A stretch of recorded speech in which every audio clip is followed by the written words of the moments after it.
Imagine a wound so deep it lingers for years, a loss so heavy it feels like part of your soul is missing.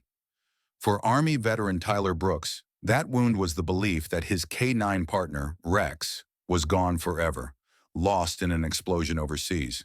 They told him no dog could have survived.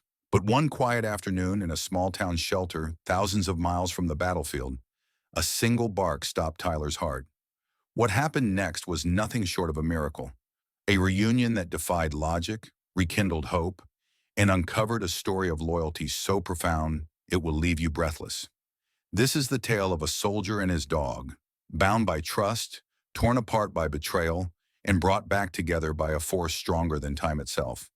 It had been 3 years since Tyler Brooks last saw his partner. He remembered the mission like a scar, vivid, permanent, and painful to touch. It was supposed to be a routine patrol on the outskirts of Kandahar. He and Rex, his assigned K-9, had worked together for almost 2 years by then.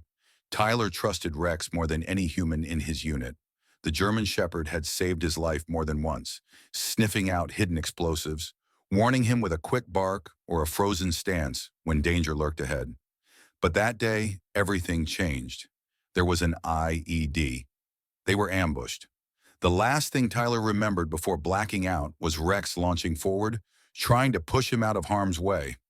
When Tyler woke up in a field hospital, bloodied and bruised, he asked for Rex again and again. All they told him was that Rex didn't make it. For a long time, Tyler couldn't breathe right, not from his injuries, but from the silence. No dog had ever meant so much to him. He carried that guilt with him through surgeries, through therapy, through every lonely night back in Georgia, where even the sound of the wind felt like a memory. He tried to move on, worked odd jobs, started a small mechanic business out of his garage, but a part of him always felt missing. Until one Tuesday afternoon.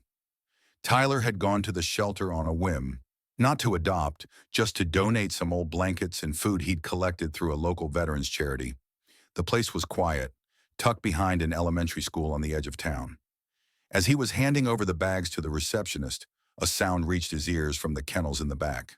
A bark, sharp, powerful, familiar. He froze. His chest tightened. No, it couldn't be. But then it came again, louder this time, urgent. He didn't even wait for permission. He rushed past the front desk, down the hallway, ignoring the protests of the staff behind him.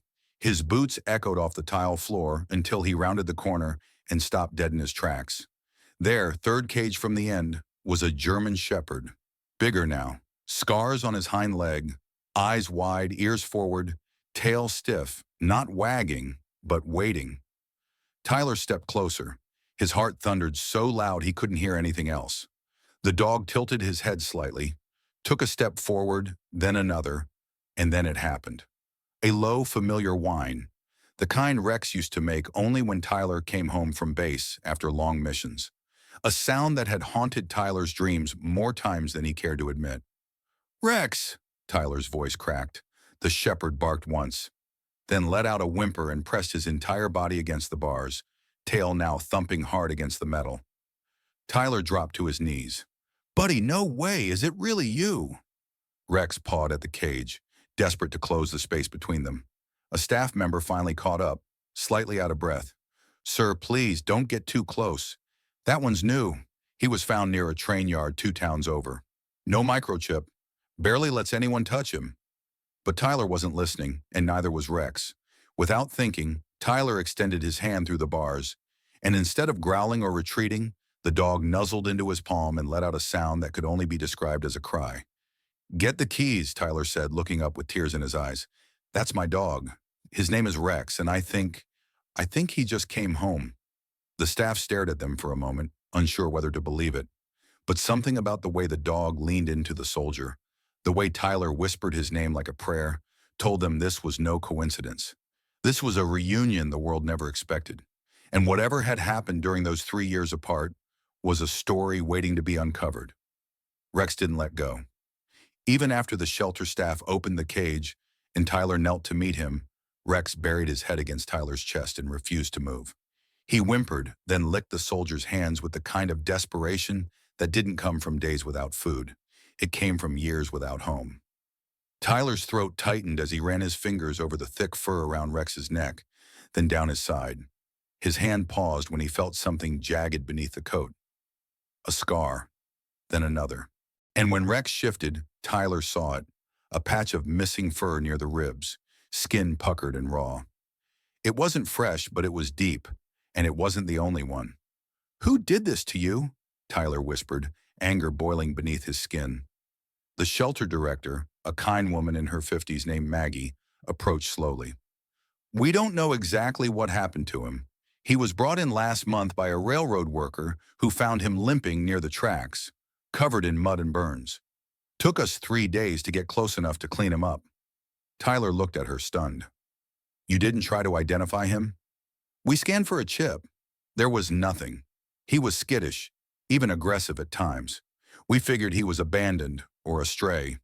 Sometimes people dump old working dogs when they can't handle them anymore." Tyler clenched his jaw. "He's not old," he said. "He's not a stray. He's ex-military K9, registered under Unit 42 Bravo. He saved lives, and they told me he died." Maggie's face softened.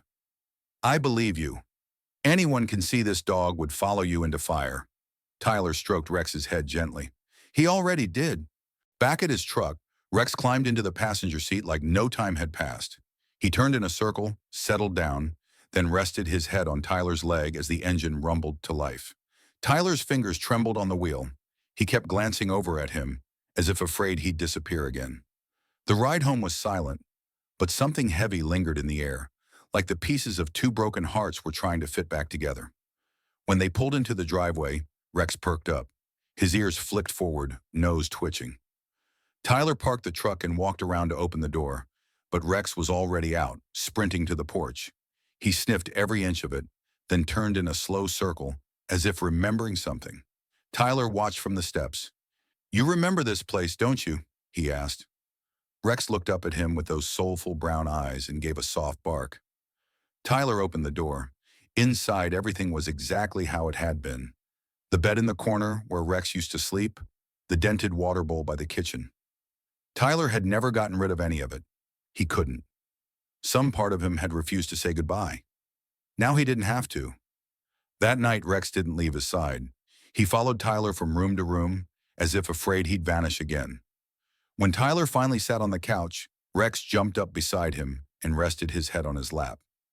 Tyler brushed his fur slowly, his other hand holding a worn photo, one of them from Afghanistan. Rex wore his tactical vest, Tyler in uniform, both looking straight into the camera with the confidence of two souls who trusted only each other. "I thought I lost you," Tyler said quietly, "but you found your way back. How the hell did you do that?" Rex didn't answer, but his presence said everything. There were still questions, still scars, both visible and buried deep. Tyler could see it in the way Rex flinched at sudden noises, how he tensed when headlights passed the window.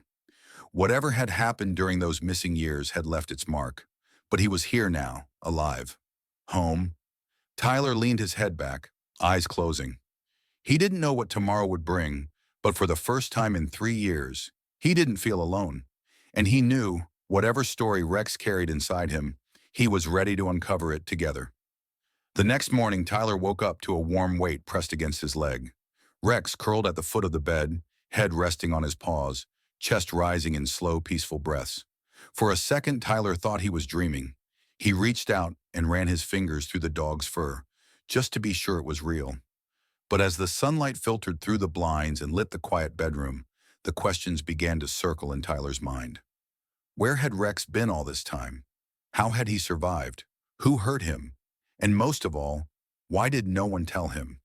By mid-morning, Tyler found himself in the garage, a steaming mug of black coffee in one hand, Rex padding beside him. The dog stuck close, ears alert, nose constantly twitching, reacting to sounds Tyler couldn't even hear. It reminded him of the old days, of desert patrols, intense silences that always meant danger. But this wasn't a battlefield. This was home. Tyler walked to a dusty storage shelf, pulled down a metal case, and set it on the workbench. He hadn't opened it in over a year. Inside were Rex's old service records, training logs, mission reports, everything they'd done together during deployment. He pulled out the file labeled Incident 47 Kandahar, IED Blast. It detailed the explosion that supposedly killed Rex. The timeline was vague. There was no recovered body, just an assumption. K9 presumed lost in action due to proximity to blast origin. No retrieval possible. Tyler frowned. No retrieval, he muttered aloud. But what if Rex had survived that blast? Injured, dazed, but alive. Could he have run, been picked up by locals, smuggled out? His hand gripped the edge of the bench as the possibility sank in. He looked down at Rex, who now sat beside the toolbox, staring up at him with wide, alert eyes. "Did you try to come home, boy?" Tyler asked softly. "Did they just forget about you?" Rex blinked slowly. Then, as if understanding, he stood and walked toward the garage door. Tyler followed. Outside, the late morning sun cast golden streaks across the yard. Rex moved slowly now, sniffing the ground in long, deliberate motions. Then he stopped in the middle of the grass, turned toward the road, and sat, completely still. "Something out there?" Tyler asked, stepping beside him. But Rex didn't bark, didn't flinch. He stared at a passing white van, and his body stiffened. In an instant, Tyler saw it, the change in posture, the rigid tail, the narrowed eyes. He knew that stance. Rex was assessing danger, just like he had during patrols. The van drove by slowly, then kept going. Rex didn't move until it disappeared around the curve of the street. Tyler knelt beside him. "What did you see?" No answer, of course, but Tyler could feel it. Rex remembered something, not just the explosion, not just Tyler, but who had hurt him, what had happened in the time they were apart, and maybe who was still watching. That night, Tyler called in a favor. An old contact from the Army, Captain Delaney, who had transferred to civilian security work. Tyler explained everything: the blast, the shelter, Rex recognizing him, the scars, the behavior. "I know it sounds crazy," Tyler said, "but I think someone took him. I think someone wanted him gone." Delaney was quiet for a long time. Then he said, "You're not crazy, and if someone did take a trained K9, we need to know why." They agreed to meet the next day. Tyler hung up the phone and turned to see Rex already watching him from the doorway, head tilted. "You knew they weren't done, didn't you?" Tyler said with a half smile. "You've been trying to warn me." Rex wagged his tail once. Not playful, not excited, just confirmation. Tyler leaned down and looked his old partner in the eyes. "We'll find out what happened, I promise." And in that quiet night, surrounded by shadows and questions, one thing became clear. Rex had never stopped being a soldier. He had just been waiting for his commander to come back. The next morning, Tyler drove into the city with Rex in the back seat. The shepherd sat alert, ears forward, watching every vehicle that passed, like he was scanning for enemies. Tyler couldn't shake the feeling that Rex knew more than he could ever explain, more than any human could guess. He met Captain Delaney at a quiet diner off Highway 22. They took a corner booth near the window, where Rex could sit at Tyler's feet. Delaney, a thick-chested man with salt and pepper hair and calloused hands, gave Rex a long look before speaking. "He doesn't look like a ghost." "He wasn't," Tyler replied. "He was just thrown away." Delaney opened a manila folder. "I pulled your unit's debriefs and some classified incident reports. Most of it's still redacted, but there's something odd. After the IED explosion in Kandahar, the report said Rex was KIA, killed in action. No body recovered, no remains." "I read that," Tyler said. "Here's what you didn't read." Delaney slid over a printed form. 2 weeks after your medevac, a private contractor submitted a requisition order for a German Shepherd matching Rex's description. Same weight, same scars, same behavioral triggers. They gave him a new name, Maximus. Tyler's jaw clenched. They repurposed him. "Worse," Delaney said, lowering his voice. "They sold him." "To who?" "Private security. Mercenary outfit called Talonbridge.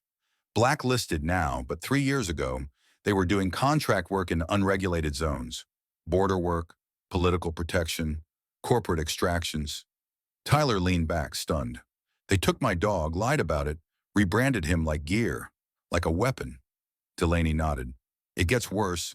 I pulled a vet file, scanned in by accident during a custom search. He was listed as injured during confrontation with handler. Not you. Someone else. Tyler's chest felt like it was cracking. They beat him, he muttered, when he didn't follow their orders. Delaney nodded solemnly. Looks like he escaped after a failed transfer. Wounded, drugged, but he ran, somehow made it back here. That's when the shelter found him. Tyler's blood boiled. He looked under the table. Rex was resting quietly, but his eyes flicked up to meet Tyler's, as if he'd heard every word. I want names, Tyler said, voice low. And I want to know who's still looking for him. Delaney hesitated. That's the problem. I think someone is. Tyler looked up. That van you saw the other night, Delaney continued. I ran the plates through some contacts. No registration, just a dummy number tied to an old logistics firm that went bankrupt. It's a ghost vehicle. They're still watching. Could be they're trying to cover tracks, or worse, trying to recover assets. He's not an asset, Tyler growled. He's mine, and he's done being used. Delaney nodded. I can help, but you need to be ready. If they come back for him, they won't knock on the front door. That night, Tyler reinforced every lock on his house. He placed motion sensor lights around the property, checked the cameras he had barely used in years, and made sure Rex had access to every room. The dog followed him closely, sensing the tension. When Tyler finally sat down on the couch, he pulled out Rex's old tactical vest from the storage bin. He held it in his hands for a long moment, then knelt beside his companion. Remember this? He asked, holding it out. Rex leaned in and sniffed the fabric. Then slowly, he pressed his head into Tyler's chest, just like he had done the day they reunited. I promise, Tyler whispered, his voice thick with emotion. No one touches you again. Not without going through me. He buckled the vest gently around Rex, just like old times. It still fit. Outside, the wind picked up. A branch snapped against the window. Rex didn't flinch, but he didn't sleep either. He sat by the door all night, eyes fixed, ears up, waiting. By dawn, Tyler stood beside him, sipping black coffee from a chipped mug. They think we're just going to let them take you, he muttered. They have no idea who they're messing with. Rex wagged his tail once, slow, steady, a signal. The soldier and his dog were back on the battlefield. Only this time, the war had come to their doorstep. The sun dipped below the horizon like a warning. Tyler stood on the porch, with Rex sitting at his side, eyes fixed on the tree line that bordered the property. A storm of dread churned in Tyler's gut. Every instinct from his years of service told him something was coming, something they couldn't avoid. By now, he'd reviewed the documents Delaney gave him a dozen times. The mercenary group Talon Bridge was as real as it was dangerous, and if they had invested in trained K9s like Rex, they wouldn't take losing him lightly. The asset they lost had value, not just in dollars, but in what he knew. Rex had memory, and someone out there saw that as a threat. Inside, Tyler set down new bags of supplies, water bottles, first aid kits, a flare gun. He wasn't planning to run, but he was planning for more. Rex paced the house, ears twitching at every creak. He moved like a soldier, always between Tyler and the windows, always watching the door. When night fell, they turned off the lights. Tyler didn't want to be seen. He placed Rex's vest on again, black canvas, faded from dust and sun, with the Velcro tag that still read, Rex K9 Unit 42, B. You ready, boy? He whispered, scratching gently behind Rex's ears. Rex gave one short, low bark. That's when the power cut out. Everything plunged into darkness. Tyler didn't flinch. He reached for his flashlight and gun in one motion. Rex growled, a deep, steady rumble from the chest, not loud but full of warning. Someone was on the property. Tyler moved to the kitchen window and peeked through the edge of the curtain. 3 figures, dark clothes, moving low, no flashlights. Trained. Tyler cursed under his breath and ducked back. They're here. He glanced at Rex. The dog was already at the back door, nose pressed to the floor, tracking their movement. Seconds later, glass shattered. One of the living room windows. Tyler raised his weapon. Stay low, he said. But Rex did the opposite. He bolted. Rex, no. Too late. Rex sprinted into the living room and lunged straight into the first intruder coming through the window. A yell. A body hit the floor. Tyler charged in, saw two more shapes rush toward the hallway, and fired one warning shot into the ceiling. "Get out of my house!" he shouted. Another shout. One of the men turned back and raised a weapon. Tyler ducked behind the couch as a silenced round split the air. Rex was still fighting, snarling, tearing, pushing back with brutal precision. The man under him screamed, then went silent. The second intruder tried to drag Rex off, but Tyler tackled him from behind, slamming his shoulder into the man's back. They hit the floor hard, fist, elbow, gun. Tyler wrestled the weapon free and turned it on the man's face. "Move, and you die." The man raised his hands. Outside, sirens wailed, growing louder. Delaney. Tyler had tripped the silent panic alert embedded in the back hallway before the lights went out. Help was coming. The third man tried to run. Rex darted after him, moving like a shadow. He tackled the last intruder on the front lawn, holding him down until police arrived, teeth bared, growl never wavering. Minutes later, the yard was filled with lights, red and blue flashing through the trees. Officers flooded the property. Delaney stepped out of an unmarked SUV, bulletproof vest over his shirt, weapon still drawn. "You all right?" he called. Tyler nodded, panting. Blood trickled from his eyebrow. His knuckles were raw. "I'm fine," he said, "but they weren't here to scare us. They were here to take him." He looked over at Rex, standing in the headlights, still wearing his vest, chest heaving, eyes wild but focused. Delaney walked over and knelt beside the shepherd. "This dog's been through hell," he said, "and he still chose to protect you." "He never stopped," Tyler said, voice thick. That night, after the house was cleared, after the bodies were taken and the arrested men were hauled off, Tyler sat on the porch again, arms resting on his knees. Rex sat beside him. For a while, neither of them moved. Then Tyler said, "They thought you were just a weapon." He looked down at Rex.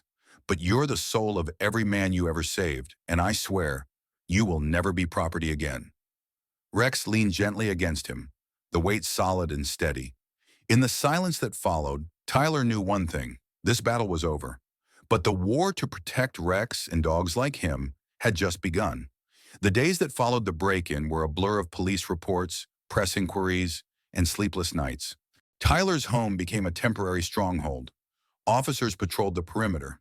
Security systems were upgraded. Reporters called nonstop, asking how a war hero and his resurrected dog managed to stop a trained team of mercenaries. But Tyler didn't care about headlines. He only cared about Rex. The German shepherd hadn't left his side. He followed Tyler from room to room, slept near the bed, and only ate when Tyler sat with him. Something in Rex had shifted. He was alert, intense, always scanning, like the fight wasn't over. Delaney visited again that week. He carried a new folder and a strange look in his eyes. "I've been digging," he said, laying the papers on Tyler's kitchen table. "You were right. They weren't here for revenge. They were here to silence him." Tyler frowned. "What does that mean?" Delaney flipped open the folder. "One of the men we arrested used to work for Talonbridge. But get this, he was also stationed near Kandahar 3 years ago, during the same month you and Rex were hit." Tyler stood straighter. "That's not a coincidence." "No, it's a cover-up," Delaney said. "We believe Talonbridge wasn't just buying up K9 units. They were using them to run off record ops. No government oversight, covert entries, silent takedowns. And Rex? He was one of the best. They reprogrammed him after the blast." Tyler's stomach turned. "You mean they brainwashed him?" "They tried," Delaney said. "But he broke protocol, bit a handler, ran off during a transfer. That's when he was officially lost. They couldn't risk anyone finding out. And now that he's home, they're scared." Tyler finished. "He remembers too much." Delaney nodded. "Faces, places, procedures." Tyler looked down at Rex, lying quietly under the table. His ears twitched at every sound. His eyes were half closed, but Tyler knew. He was listening to every word. "I can't believe they used him like that," Tyler muttered. "He was a soldier, not a tool." Delaney leaned in. "There's more. The team you stopped, they weren't acting alone. There's chatter that someone higher up is watching, someone who still wants Rex erased." Tyler's jaw tightened. "Let them try." That night, Tyler made a decision. He pulled out a dusty duffel bag from his closet, one he hadn't opened in years. Inside were pieces of a past he'd tried to bury. His old fatigues, a pair of boots, maps marked in pencil, and a small dog whistle engraved with 42B. "Rex," he called. The shepherd came immediately, tail still, eyes focused. Tyler held out the whistle. "We never finished the mission," he said, "and now I think maybe we still can." He spent the next 3 days retracing everything. He looked through Rex's old mission logs, cross-referenced them with the Talon Bridge files Delaney had dug up. Piece by piece, he began to understand the final operation before the explosion. There was a name, Kellen Reeve, a private contractor who had disappeared shortly after the incident. His file was thin, too thin, and Rex reacted every time Tyler said the name out loud. On the fourth morning, Tyler packed the truck, not to run, but to investigate. Rex jumped in without hesitation, tail wagging once in approval. They drove west toward an abandoned training compound in New Mexico, once used for joint exercises between private contractors and military units. Rumor had it that Talon Bridge had staged unauthorized drills there, right before the Kandahar ambush.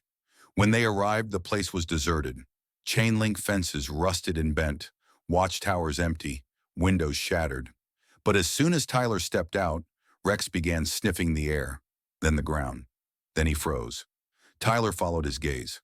A door to the main building hung open, just slightly. "Rex," Tyler whispered. "Lead." Rex moved like a ghost, low, quiet, every muscle trained for this. Tyler followed, weapon drawn. Inside, the air was thick with dust and silence. Old papers littered the floor. Maps hung torn on the walls. Rex turned into a side room and stopped. In the corner, a locked filing cabinet. Tyler forced it open with a crowbar. Inside, hard drives, disks, folders marked redacted operations, and at the top, a photograph. A younger Rex in full gear, standing beside a man Tyler didn't recognize. He flipped the photo over. "Asset K942B, reassigned handler, K. Reeve." Tyler stared at the name, then at Rex. "They used you, reprogrammed you, sent you on black missions, and when you broke free, they wanted to erase the evidence." Rex didn't bark. He didn't whine. But Tyler swore he saw something in the dog's eyes. Recognition, rage, and resolve. Tyler placed a hand on his back. "It ends now," he said. "No more secrets. No more hiding."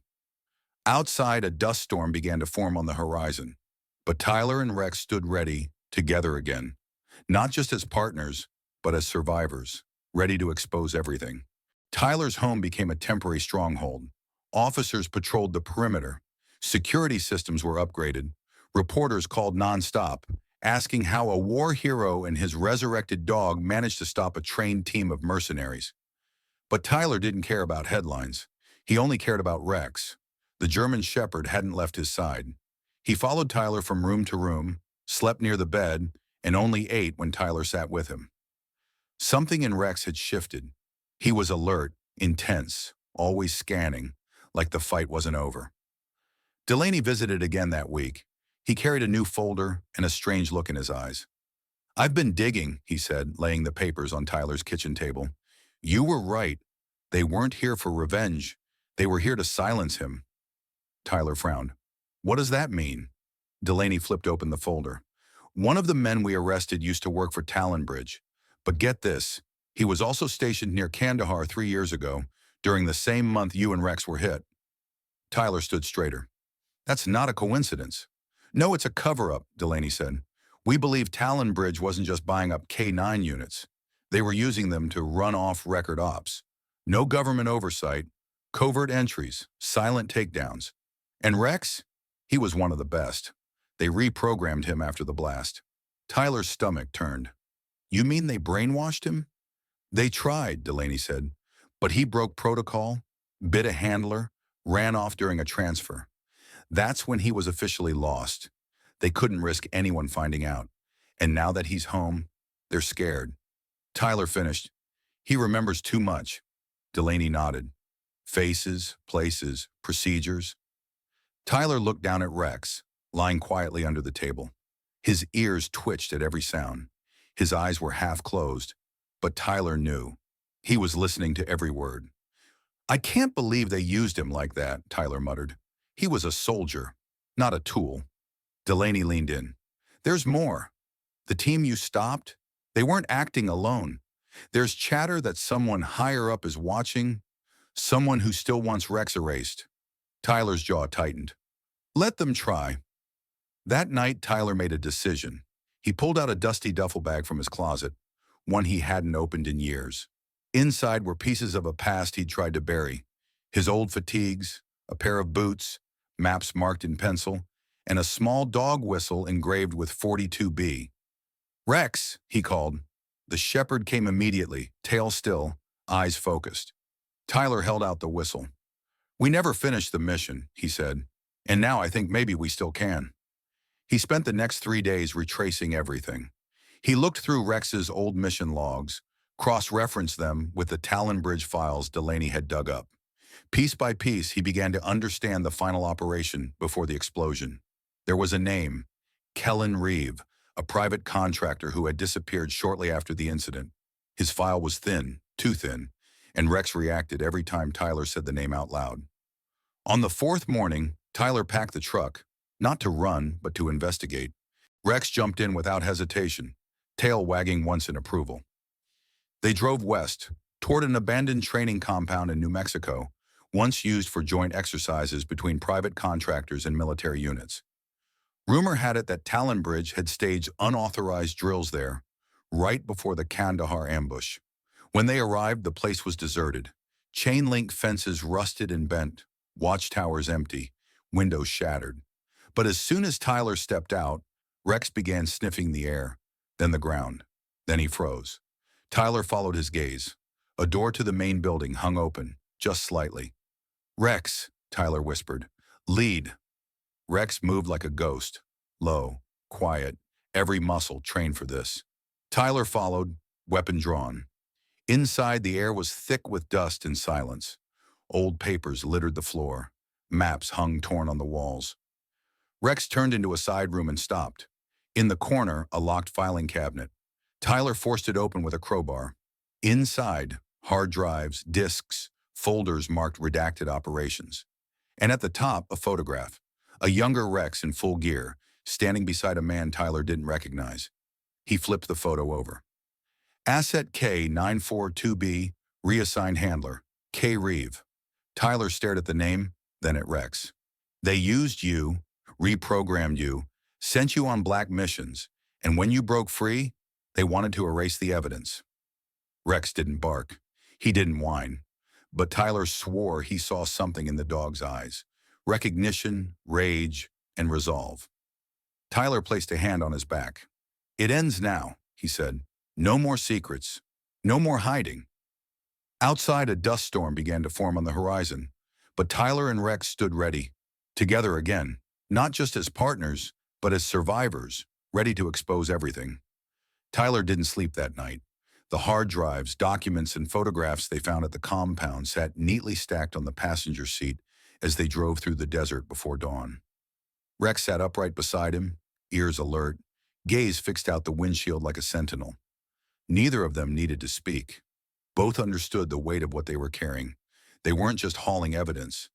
They were carrying the final chapter of a betrayal no one wanted exposed.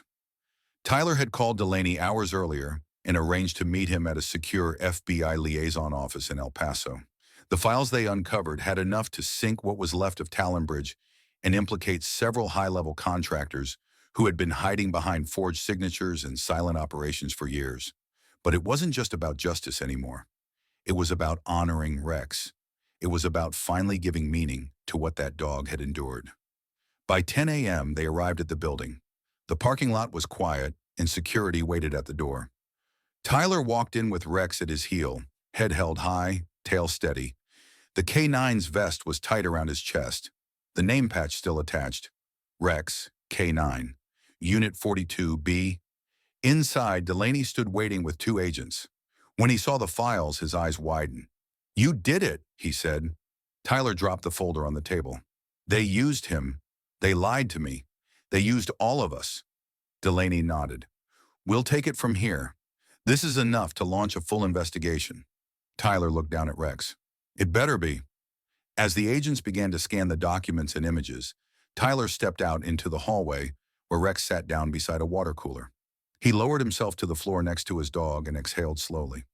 "You remember him," Tyler said softly, pulling the photo of Kellen Reeve from his pocket. "He was the one who tried to replace me. The one who hurt you?" Rex didn't react, but Tyler could feel it. Beneath the quiet calm, something was still unfinished. Just then, an agent poked his head into the hallway. "There's something else," he said. "We ran facial recognition on Reeve. He's alive. New name, new ID. He's been working as a consultant in Arizona. We're trying to get a location." Tyler stood. "I want to be there when you find him."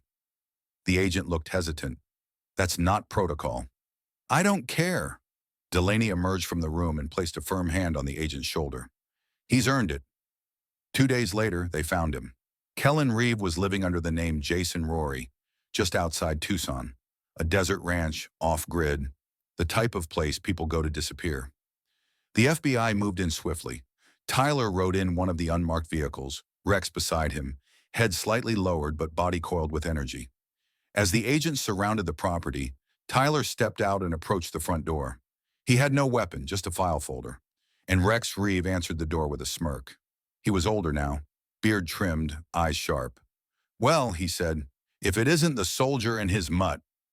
Rex growled, low, steady. Tyler didn't flinch. "You ran black ops using a stolen dog.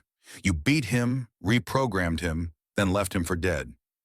Reeves' expression darkened. "You've got no proof. I have your name, your picture, your fake contracts, and the dog you tried to erase." Rex stepped forward now, ears back, teeth bared. Reeves' hand twitched like he was considering something. That's when the agent swarmed. He was cuffed within seconds. Rex never looked away from him until the cuffs clicked shut. Later, as they drove away from the ranch, Tyler looked at Rex through the rearview mirror. "You remembered everything," he said. Rex blinked slowly, then let out a single, soft whine. Not sadness, release. They drove back to Georgia 3 days later. No reporters, no press conferences, just two soldiers returning home after finishing the mission they never meant to start. Months passed. The investigation exposed a web of illegal operations. Several arrests followed. Rex's name was cleared, his service record restored, but more importantly, he was finally retired. Officially. Tyler built a new home out on a quiet stretch of land, surrounded by trees and silence. Rex had acres to roam, a warm bed by the fireplace, and a routine he'd never known before. One night, Tyler sat on the porch watching the stars. Rex lay beside him, head resting on his boot. "You saved me," Tyler said, "twice. Once in war, and once when I didn't know I needed saving." Rex looked up, eyes gentle. "You're not just a good boy," Tyler said, voice breaking. "You're the best partner I've ever had." Rex nudged his hand once, then settled back into sleep. In that moment, Tyler understood something he never had in all his years of service. Some warriors wear uniforms and some wear fur.